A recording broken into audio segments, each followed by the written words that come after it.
A couple new cars in the collection this week. First up, another GM concept car. I like collecting concept cars. This is another GM design, who's my current employer, so I like it whenever I can get a car from their history that is trademarked with their packaging. This one is opening diecast by MotorMax, a brand I normally wouldn't buy because they're a little low end, but no one else makes this car. This is from 2002. Probably debuted at the Detroit Auto Show if I know my history.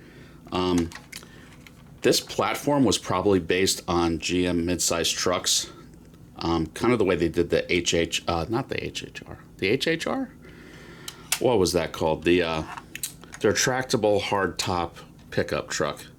What was that? Something SH? Well, anyway, it's early in the morning. I'm losing it. But there was the retractable hardtop V8 pickup truck. That was based on the Trailblazer as well.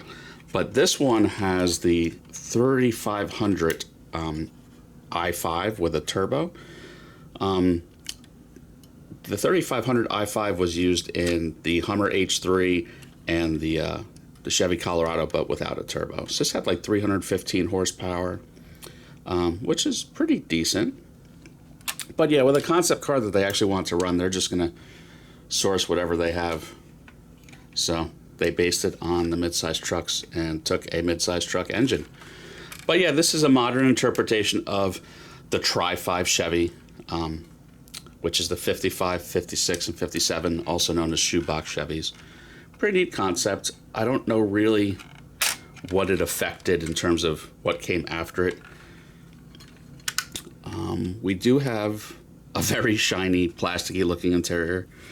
You can tell they tried. They painted the belt buckle areas, and there's these rubberized seat belts. Like I said, this is a value price model. Retail probably would have been $20 20 something years ago. I paid $8 locally, so at that price I'm not mad at. There's your detail underneath.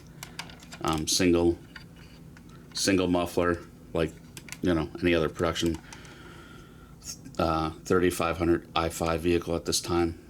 So they didn't really go crazy re-engineering it. But yeah, it's a pretty average model. Panel fit isn't great. But like I said, who else makes this? And I like the car, so it's in the collection. So packaging, just a basic window box, thin paper, basic platform marked Chevy Bel Air concept. Yeah, nothing too special there.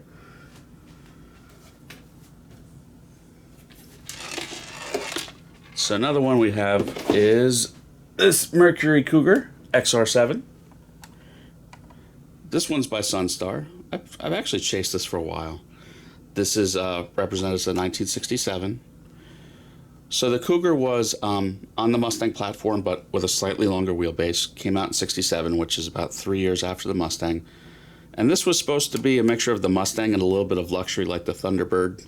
It's had a variety of small blocks. I think even you can get a bigger block 390, but most of these were 289s, V8, small block. No opening trunk. Sunstar is still tooling these up as like new for like $130, but this tooling is 20 plus years old. This probably retailed for like $29 or $39, so not too detailed. Wheels and tires are okay. A little basic. Engine detail, again, I just saw a little basic. Not too bad though. There's the front. From underneath. Not too bad underneath. Again, I paid $8 locally. At that price, I am not mad at it. It is pretty decent. I don't think anyone makes a better Cougar of this generation. So again, another example of if you like the car, does the manufacturer or level of detail matter that much? In terms of packaging, your typical Sunstar window box from the time with a platform marked Mercury Cougar XR7. Yeah, that's that. So yeah, starting to run a little low on new stock, but it's almost Black Friday, Cyber Monday time, so we'll see how the deals are this year. You know, tariffs have kind of really slowed down my buying. I'm not buying overseas right now because if you say maybe save 40% and get some good prices by the time it lands, it's not a good deal anymore. So we'll see what happens with that. So happy hunting for everyone else, though. Everyone have a good one. Please like and subscribe.